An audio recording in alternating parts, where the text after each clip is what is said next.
Father, I want to stay in the exact flow of what you're doing. You're the river, and we're in it. So take us wherever you have in mind. Anything that gets in the way, including me or this, just knock it out of the way. To the glory of Yeshua. Amen. I have fun sometimes playing with these graphics and playing with words. Do you know that holy, like spelled like that, is indeed a word? How many of you thought I needed to use spell check? Yeah, okay. Well, there it is a legitimate way, and it means just that. Lots of holes in something. And, we're in a time now of moving towards the crossing over of Passover and in the first month. And there's a lot that happens in that month because it's not only the time when Israel crosses over the Red Sea into the wilderness, but fast forward 40 years later, it's the same month when they cross into the Promised Land. And obviously then fast forward years later when Yeshua HaMashiach crosses over, okay, and breaks forward in new life. And so it's an incredibly momentous time. And sometimes we just rush upon it and we're not always really ready. The fact of the matter is we are being prepared. Say, I'm being prepared. Whether I like it or not. Okay. So this is kind of how it works. What's this moment like? What does it look like for her? What's the moment like? Exciting? Yeah, kind of like, wow, life, okay? I mean, those of you who've been pregnant, I mean, when you get, and so often some women gets it first, I know as a guy, it's like, yeah, okay, right? It's amazing. And there's a lot of hope and everything, but there's a lot of changes that have to take place, right? From there to here. How is that process, ladies? It's exciting, kind of long sometimes painful, sometimes scary, right? It's really hard if you're a guy because then, we are just not well equipped for it at all. Should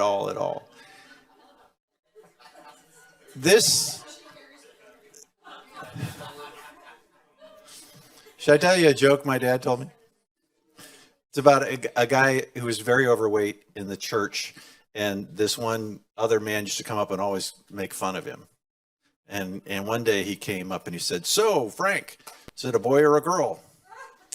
And he looks at it and pats it and says, "Well, we've been talking about that, my wife and me. We decided if it's a girl, we're going to name it after her. If it's a guy, we're going to name it after me. But if it's just a lot of hot air and gas like we think it is, we're going to name it after you."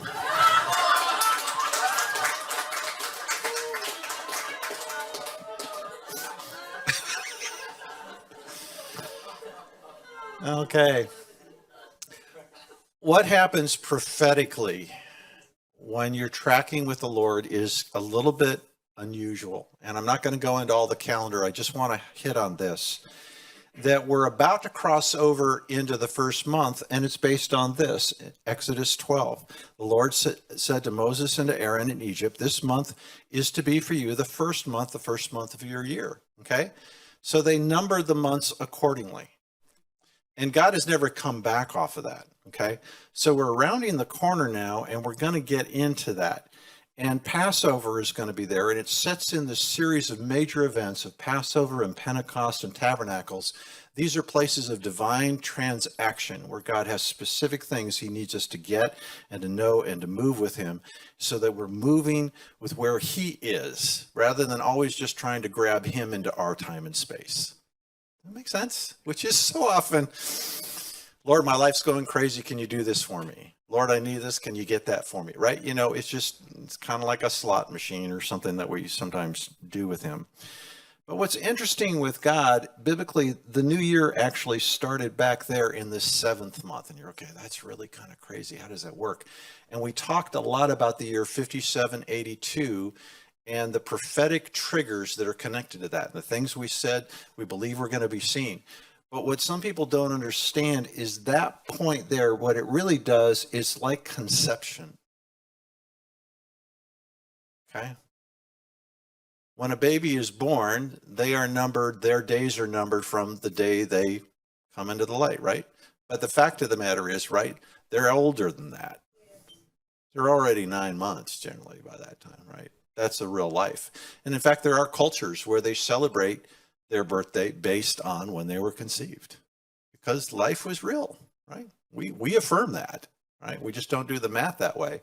But so often the way God works is that something, he conceives something and he sets the seed there. That's what that new year is like.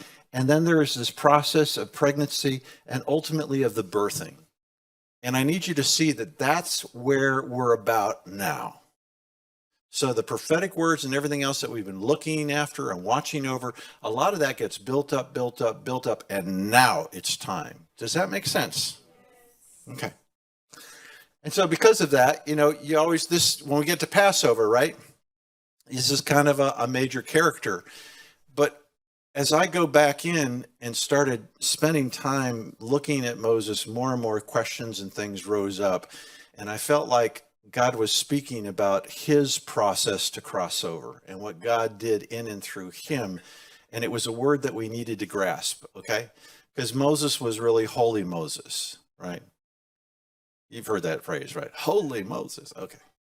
Yeah. Well, he had plenty of holes, but let me just kind of connect the dots and make sure that you're clear. If you didn't read the text and the ping and so forth, go back, start at Exodus 2 and read that. But, he was not conceived in the greatest environment. Okay. His mother was pregnant while in a brutal dictatorship. And so he was literally born under a curse of death because that was what was pronounced over him, right? He was to be hunted and destroyed. And he had an older brother who apparently had been born 3 years prior, and he had an older sister, maybe years before that had bypassed that decree, but now it was in full force and effect. And so because of that, his dear mother, after a few months, had to literally abandon him in a one baby ark. And I say that because the basket that she made of reeds and what she lined it with the pitch and everything is reminiscent of an ark kind of thing. But if you could even begin to imagine the Nile and all the critters in the Nile, including, the crocodiles, couldn't make sure if it was crocodiles or alligators. Crocs, thank you. Okay. And so you're launching out this little basket. How do you as a mother even, and what can you begin to understand some of the trauma that his mom went through? Okay. First in being pregnant, and then in seeing, it says, and she saw he was beautiful. And so she hid him.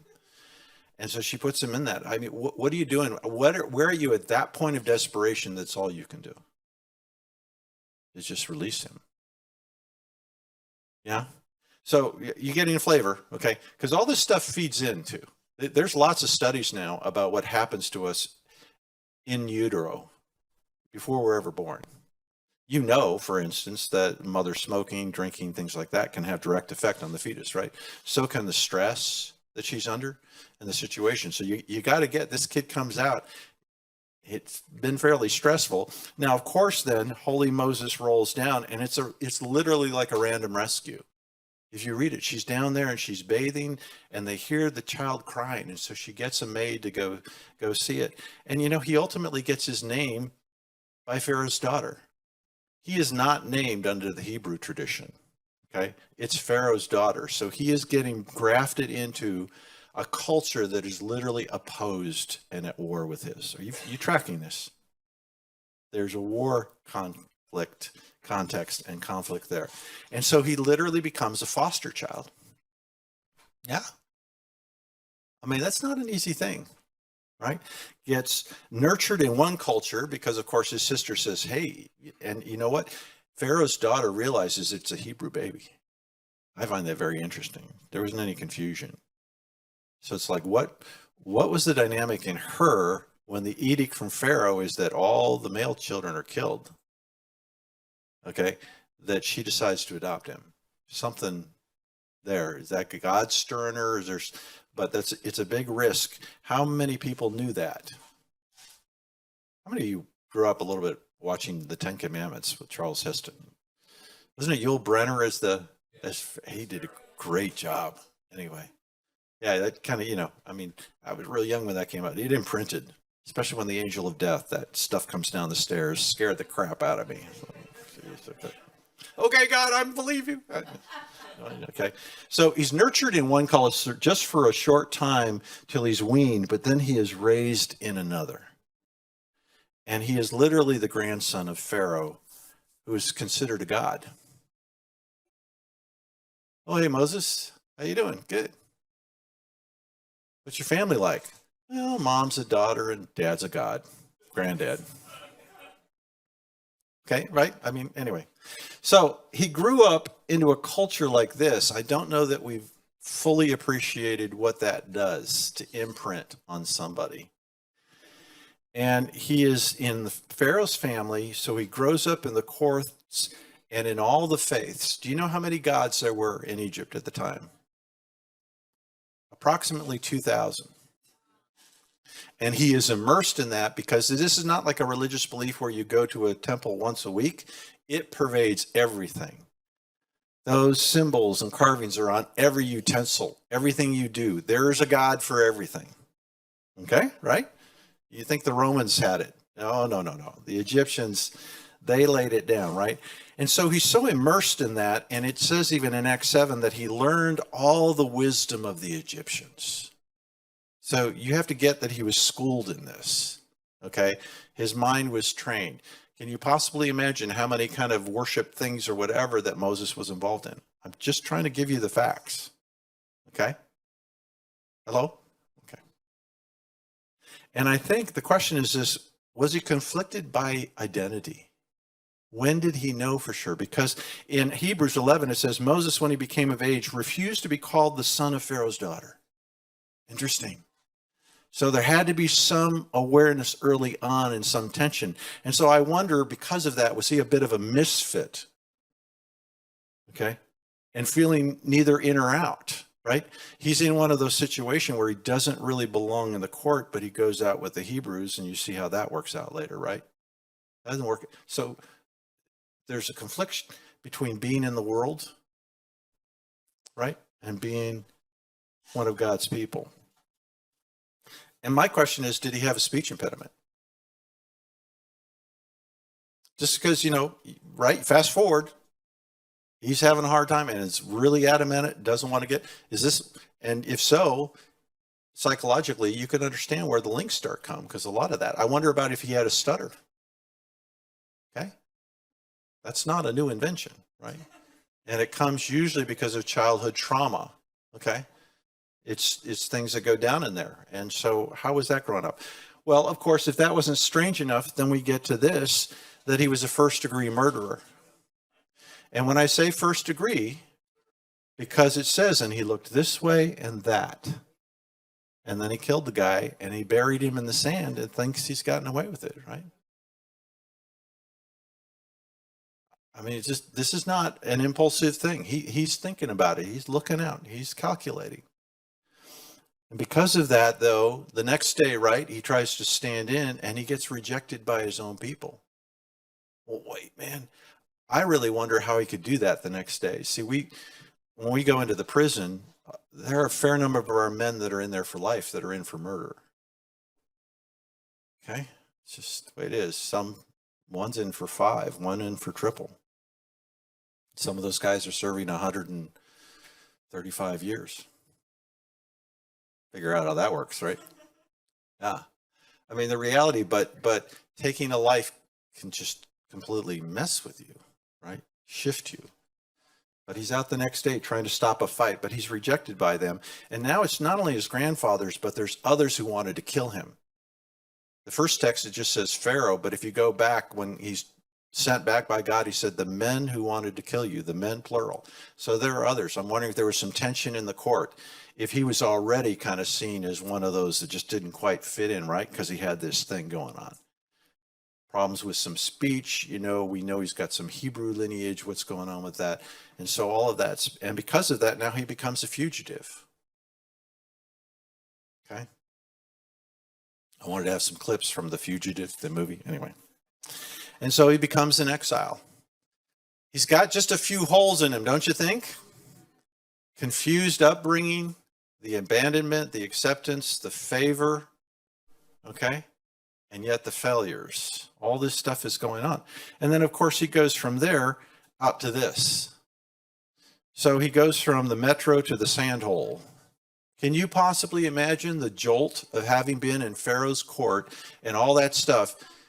Now, when they start to complain about leeks and onions, do you think Pharaoh gets it, that Moses gets it? Compared to what they were eating, how do you think he ate? Hello? And now he's thrust out into nothingness. Little midlife crisis. We're told later that he's 40 years old when he goes out there. Okay? And suddenly he's lost everything. Lost everything. A murderer, a fugitive, on the run.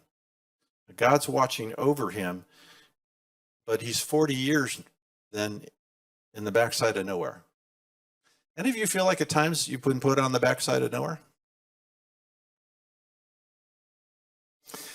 And of course, he becomes his son-in-law, he gets married, but when we find him years later, he's not even keeping his own flock. Do you get this? 40 years later, and he's still keeping his father-in-law's flock.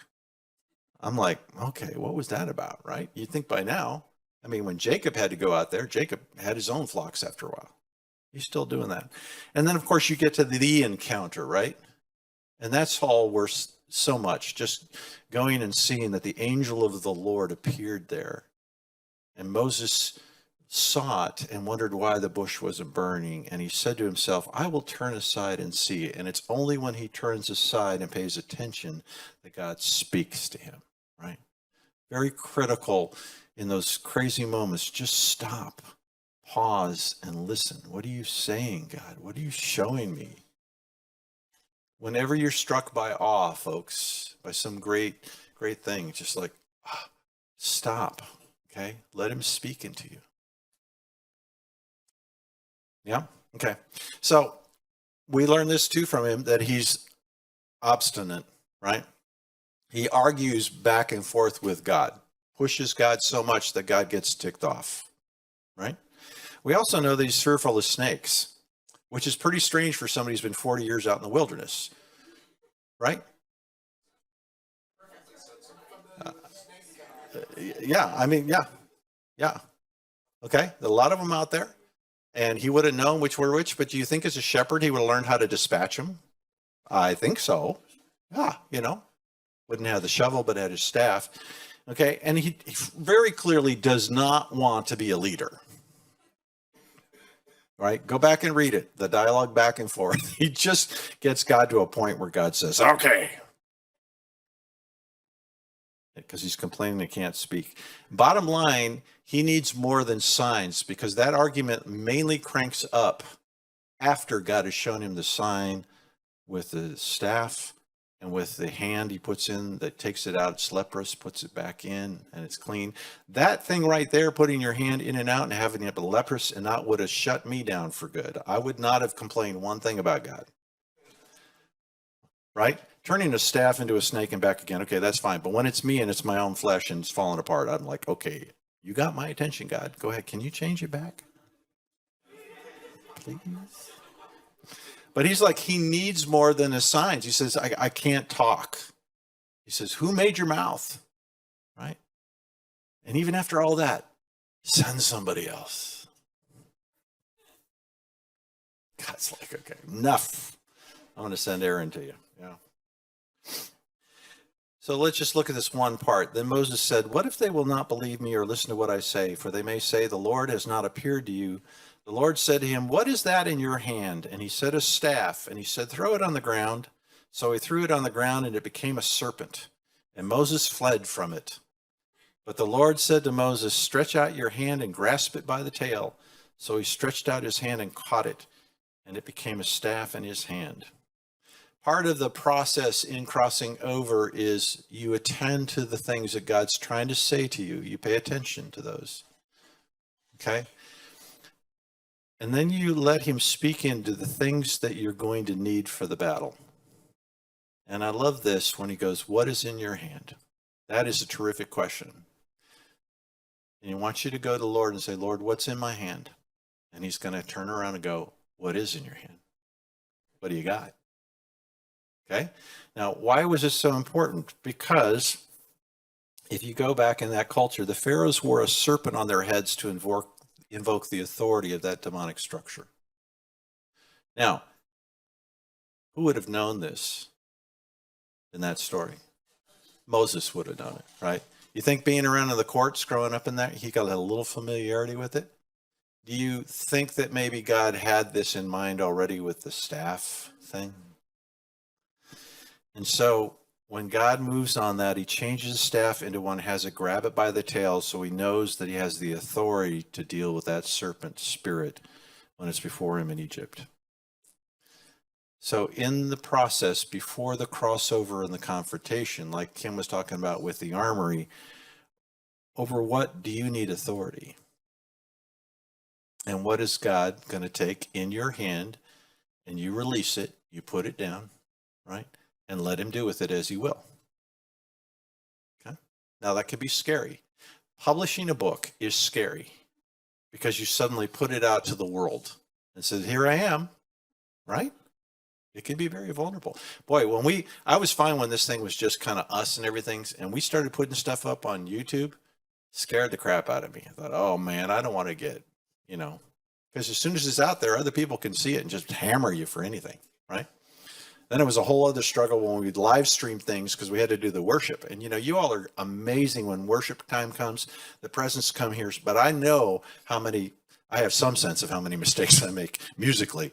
Missed chords, missed notes, missed words, whatever. It's just like, okay, I got to get over that, right? But you got to put it out there. You got to put it out there. Make sense? Okay.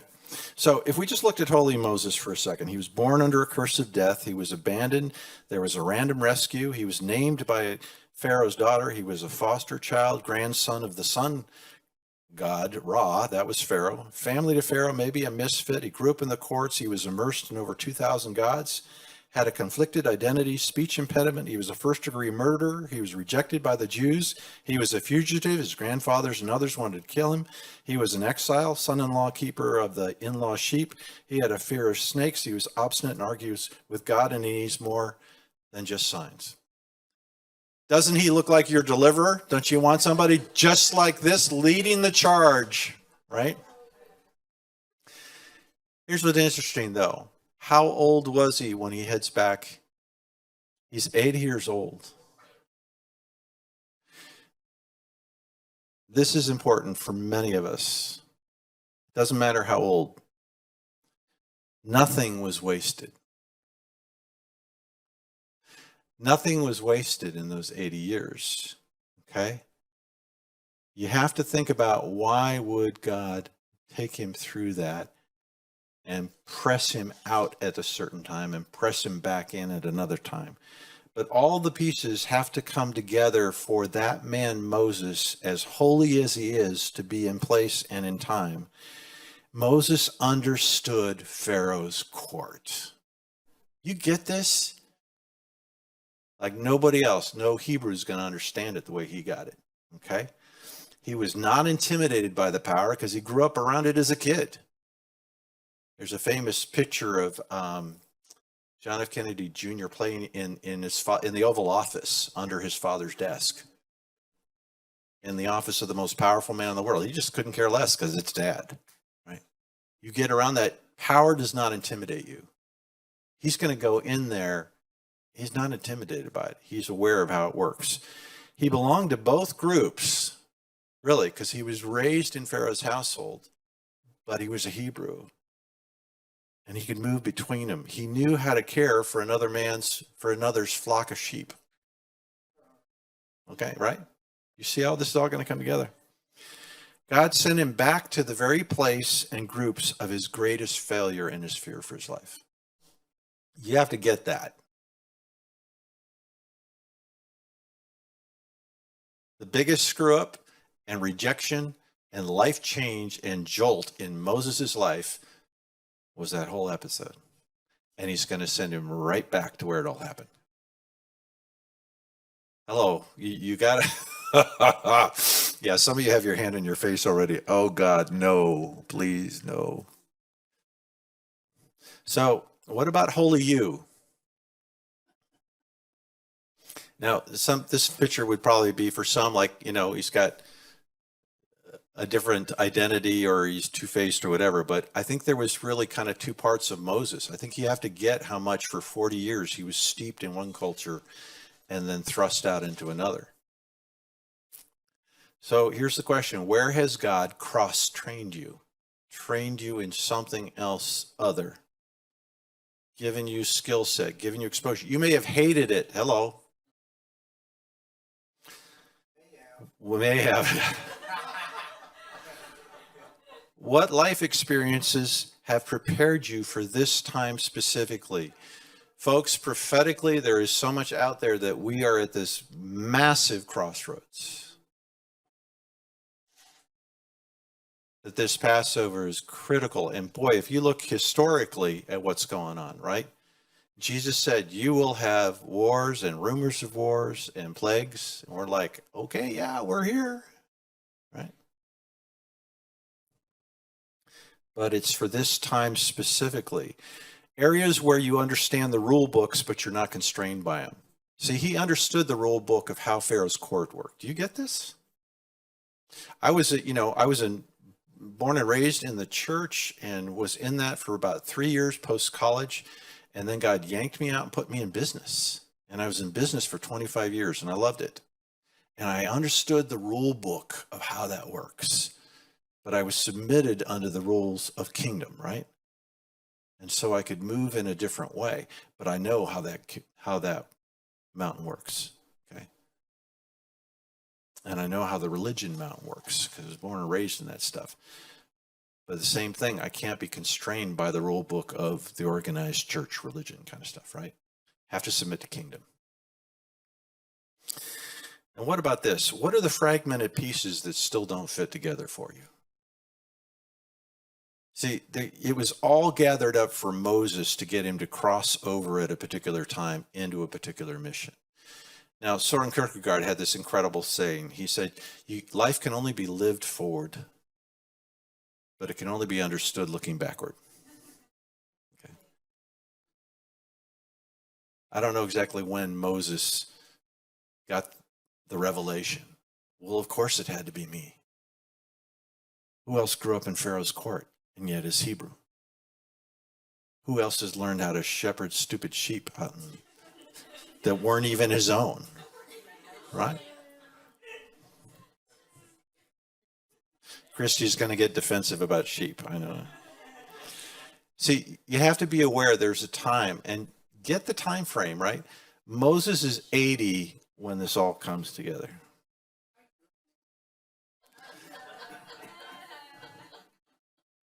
Just because God has new things that he's doing. And it's that he pulls all these threads together and says, okay, now, here's an issue. A lot of us have threads that haven't aligned yet. We don't know where it is. Some of you are young enough, you don't know that you have enough threads to even draw together. Trust me, they're there, okay? And you're going to have to walk out what that new thing is.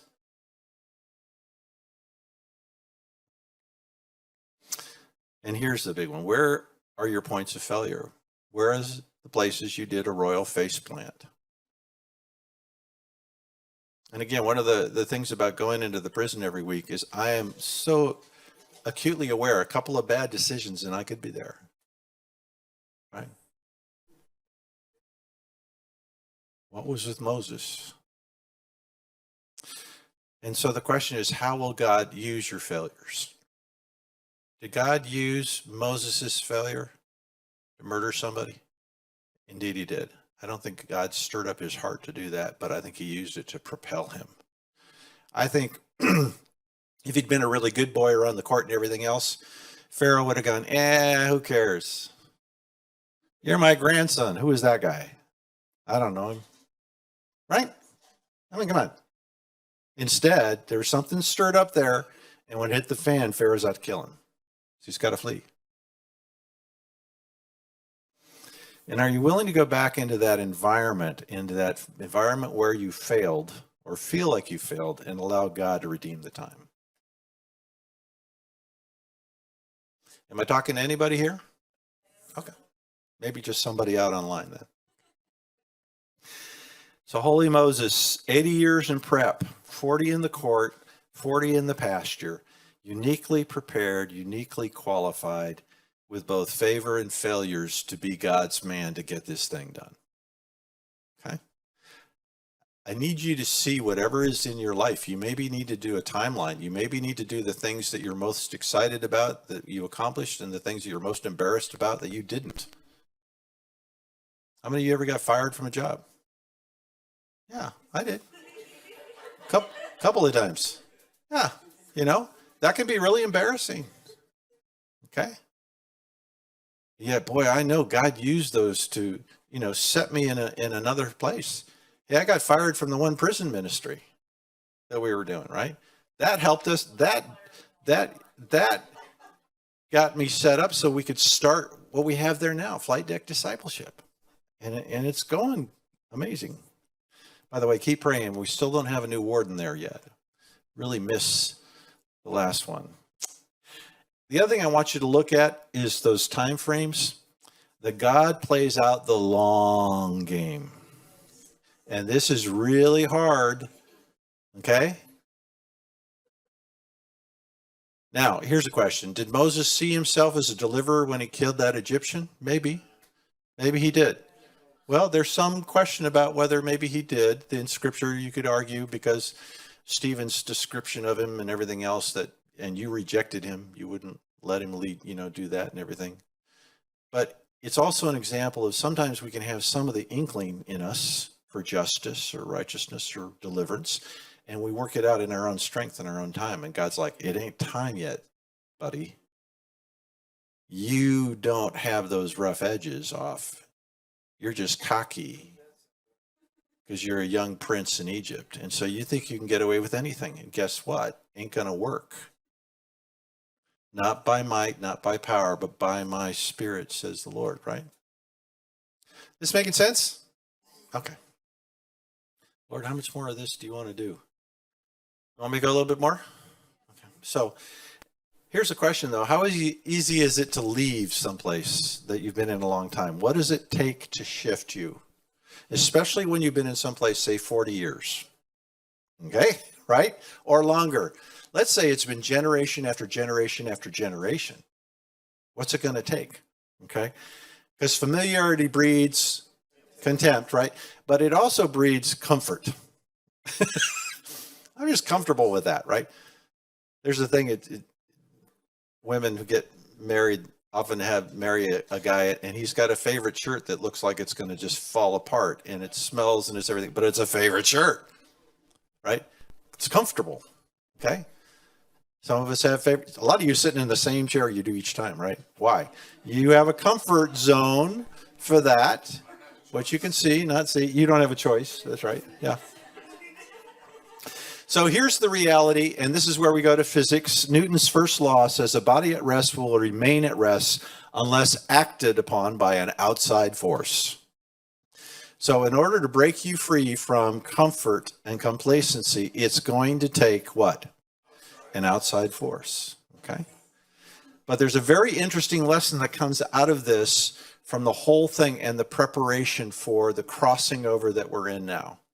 Okay, and we go back to our model of an aircraft carrier, okay? And I've talked about this before, because here's the question. How do you launch a 32,000-pound plane down a 100-yard runway in 2 seconds? Okay? There's really only one way that you can do it, and it's this word, pressure. Yeah, sorry. I got another hand over the face back there. Just telling you. So let's just talk about this. It's really interesting, right? This is a fighter getting ready, and you'll see that there's a groove right in front of him, right? That part there. Okay, that's a catapult. Okay, and it's a 300-foot runway. Do you know how long a normal runway is? Like in Air Force? 2,300 feet. You get an idea of how small that is? Okay. And you got to go 0 to 160 in 2 seconds. And so what happens is that plane's going to have to be at full throttle, but you're going to have that catapult engaged. Okay. That catapult engages with steam. The pressure builds up and up and up and up, and it's wanting to throw that thing. A catapult has enough strength to throw an SUV 1 mile out to sea. Okay. You just need to get the idea, okay? Because when you're launching a 32,000-pound plane, it's going to take something. But there's this very interesting thing they have to have, and it's called a holdback bar. And that literally holds the plane back until all the pressures are just right.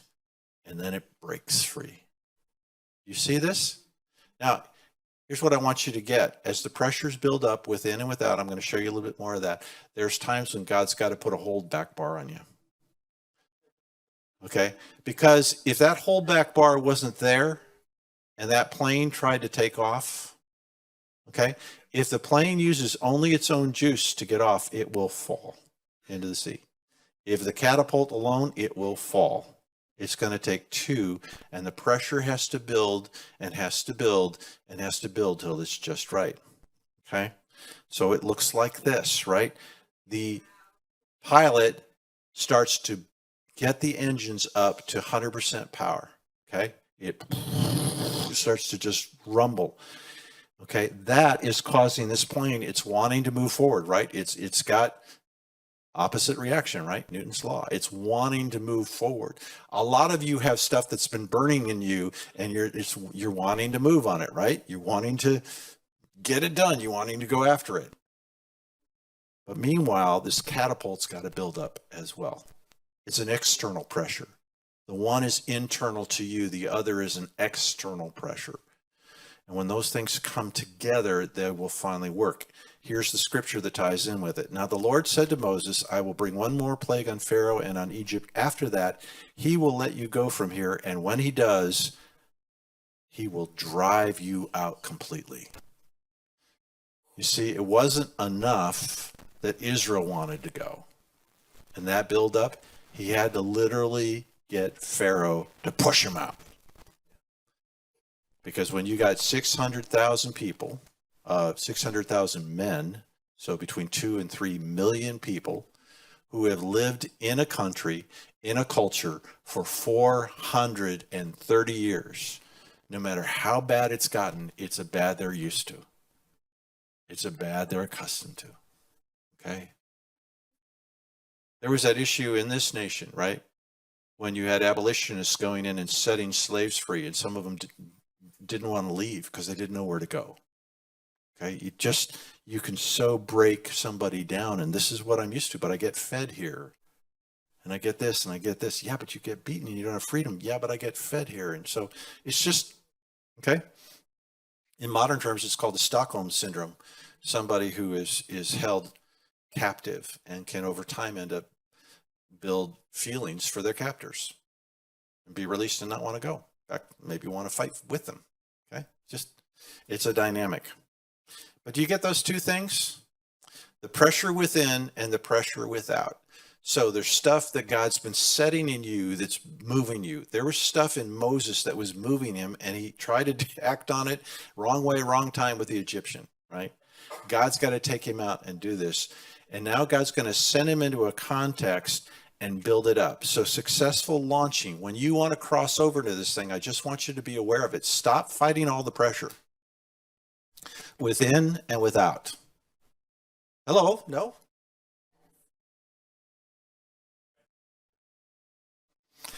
There's a buildup of pressure within, there's a buildup of pressure without, and the hold back so that the timing is absolutely correct.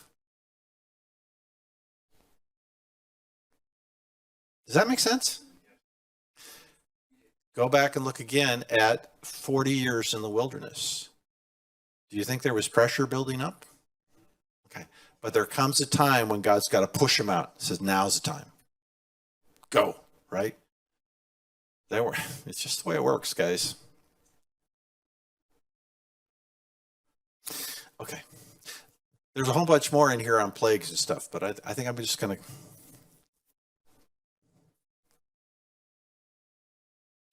Let me just touch on this. Exodus 12:12. On that same night, says the Lord, I will pass through Egypt and strike down every firstborn, both men and animals, and I will bring judgment on all the gods of Egypt. When there's a crossover and a passing over, God will bring judgment on the gods in our lives that have been having dominion over us. Hello? Everybody thinks that the plagues were just God showing off or whatever else, right? It's him bringing judgment specifically on the gods. For this reason, after 400 years, the children of Israel have been baked in the atmosphere of gods of Egypt. So God needed them to see him breaking each of these in order to break Egypt out of them before he brought them out of Egypt. Yeah? But here's the nuance that I hadn't thought until now when I was digging all this thing in Moses is this. But perhaps no one needed to see this more than Moses. Why? 40 years in the court of Pharaoh. 40 years in the court of Pharaoh. All those gods and everything. He had more exposure and more access to all that stuff than all of Israel would have had. They were in the milieu, but they were still a large community and somewhat isolated. This was, his grandfather was considered Ra, the sun god, right? The human manifestation. What do you do with that? So as much as God had to show Israel that, and God had to build the pressure up so the Egyptians are literally giving them things so they'll go away. Please go, right? To build that kind of pressure up. But meanwhile, it's Moses, I think. And so the question always comes, what are the gods that have taken over? Now, let's back up. Is there stuff ready to happen in the nation? And has God been dealing with certain gods in the culture? What's the first plague, by the way? First plague that Moses encounters, that they walk out. Yeah, the water. What does it do? Turns into blood. What was the water for them? It was life, right? It was a life source. They couldn't do hardly anything without water, right? It's how they got transportation and everything else. And he turns it into what? Blood, which is what color? Red. Okay, the lifeblood of most cultures today is what? Oil. There's a whole issue about red oil right now, let me tell you. Sometimes it's just kind of like, okay, that may be a bit of a stretch, but I think, no, it's not that far. Well, as in communism, as in what's going on with that. And anyway, so let me just, I'm going to kind of plow right through this just to give you a quick overview. Why talk about the plagues right now? Because when we usually do it, we just do it kind of right at Passover or something like that, because they would have taken at least 3 to 7 weeks. Now, here's the list of it. I'm not going to go through it, but you can see that biblical scholars will vary. Some will say 40 days. That's still a really tight window. Now, 40 days makes sense from a, 40 years in the wilderness, etc., and that's a very strong biblical number. The rabbis over the many, many years and commentaries believe it was actually 1 per month, because if you read it, there's time for it. There's time to gather those frogs together in heaps where they stink. There's times when things back off, and it's a reason why then Pharaoh would say they could go and then later would change his mind. Okay, because there's a time factor in it. Does that make sense? They believe it's actually a chronological year, that it was 2 months moving Moses from Mount Horeb, okay, Mount Sinai, to Egypt, that whole process. And then it was 10 months of confrontations, which actually makes sense. But what happens then is, right, the pressure builds and builds and builds, okay?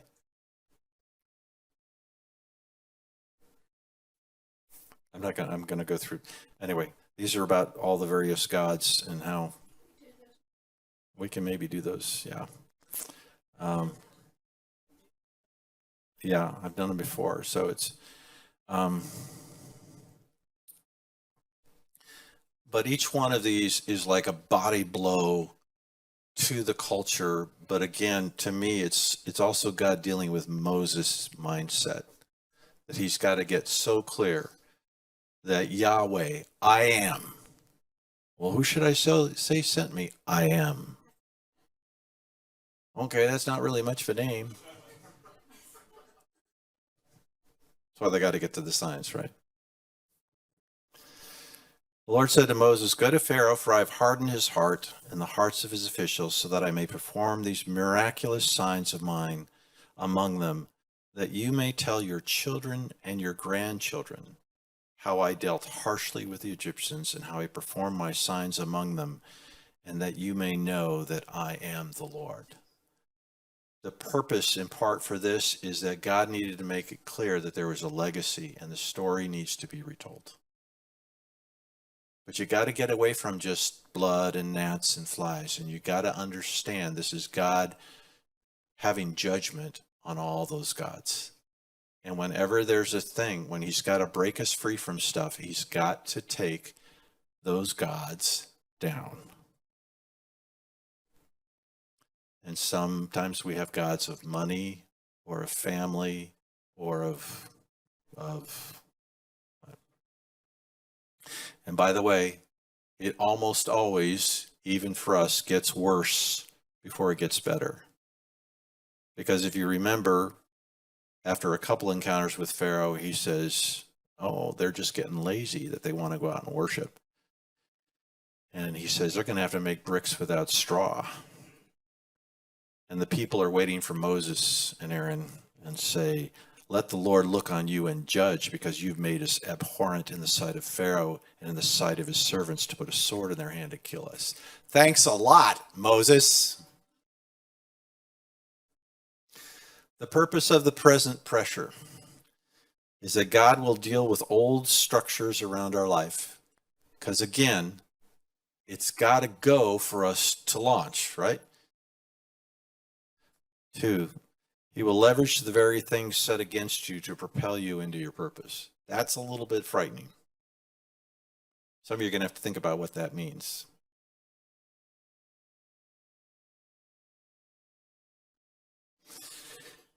He'll do that to demonstrate to you and to all others that it's his power, his glory, his plan.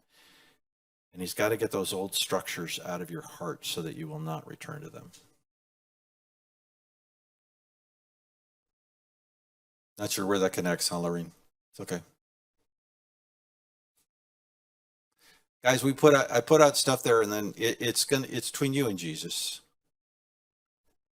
All right? Hello?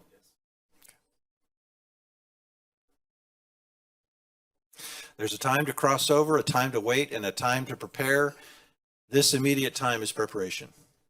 Say, I'm being prepared. Whether I like it or not. See, seriously, you have to go. Moses was being prepared whether you liked it or not, folks. You know, you think he was just out on the back 40 by accident? You don't think God had something to do with that, about the timing and the place? Come on. Hello. Every crossover has enemies and forces that want to keep you from doing that. Do you get this? Enemy does not want you moving into the new. Doesn't want you moving into freedom. There'll always be a battle to keep you from crossing over at all, or better yet, oftentimes to get you out of God's timing so that you move too early or you delay when he says to go. Okay? Hello? Enemy will just as fine get you out of timing. That's kind of what Moses did early on, just so we're clear. Took it in his own hands, got way out of time by 40 years. Okay? God deals with the enemies and the resistance, but we have to be in agreement and obedience and submission to him. So if he's trying to break off stuff in here, folks, quit trying to hang on to it. But wait a minute, I need this. Be careful and do not stand in the way of what God needs to remove and deal with. Hello. It's for freedom Christ has made me free. Whether it is within or without, submit first, and then you can resist the devil. Entanglements, comfort, tradition, habits, and the old glory encounters will be the big barriers to crossing over. But God, I remember the days when you showed up and you did all this.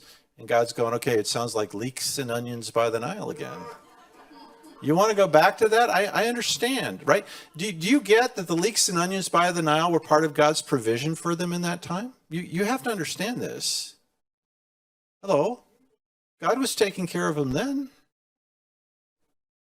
Oh, let's go back and worship God. That no. There's always a narrow place that we have to come through in order to cross over. It's just the way it works. And that means stuff's got to go. God always has a price to cross over. God pays the price, but there's always a personal cost. Easy verse for that is take up your cross daily and follow. But if we're unwilling to pay the price, we can stay and just go around the mountain again. 40 years in the wilderness, right? Something always must die. Say, something must die. And someone has to die, and we know who that is, right? One of the best affirmations I do daily as part of the belt of truth is that I confess that it's all about you, God, and not about me. You are the hero of this story, and I belong to you. I am crucified with Christ. It is no longer I who lives. My life is not my own. That's just such a simple, just say, my life is not my own. Woof. There's a lot of freedom in that, okay? The blood of Jesus is the key, but the blood has to be engaged. Allow your testimony to be updated now so we can press through the next new stage. So, holy Moses. You know, he was prepared for such a time and for such a place and for such a task. And the pieces all came together for that. Okay? That's holy Moses. What about holy you? Can the pieces all come together? Will you let him do that? And I don't care if you're 80 or more than 80 or if you're 18, right? God has a purpose. You're supposed to cross over into what's new. Let him propel you, even though it may scare the snot out of you.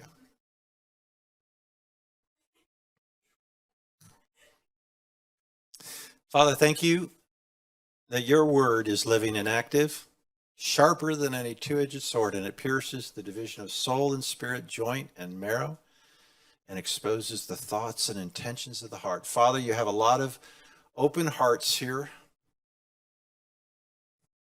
A lot of torn hearts, fragmented hearts in some ways, old stuff. They're wondering, can you redeem this in some way? Can you redeem that mistake? Lord, there's Moses. There's Moses. Lord, we call up those fragments. We call up those fragments that nothing would be lost. Nothing would be lost. Every experience, every piece of their life, every piece of the puzzle comes together in this time, for such a time, in this place, and for their assignment. Lord, I don't know what it is for everybody. Some it's a book. Some it's a mission. Some it's a new location. Some it's surgery and a change of heart, pace. Some it's an inheritance coming down. Some it's getting through the craziness of work or school or relationships or health challenges. Lord, just bring the fragments together and break us through. Say, Lord, I'm willing. Lord, I'm willing. You heard it, God. Have mercy on all of us. We love you and we honor you. In the name of Yeshua HaMashiach, your only begotten Son, Jesus Christ. Amen.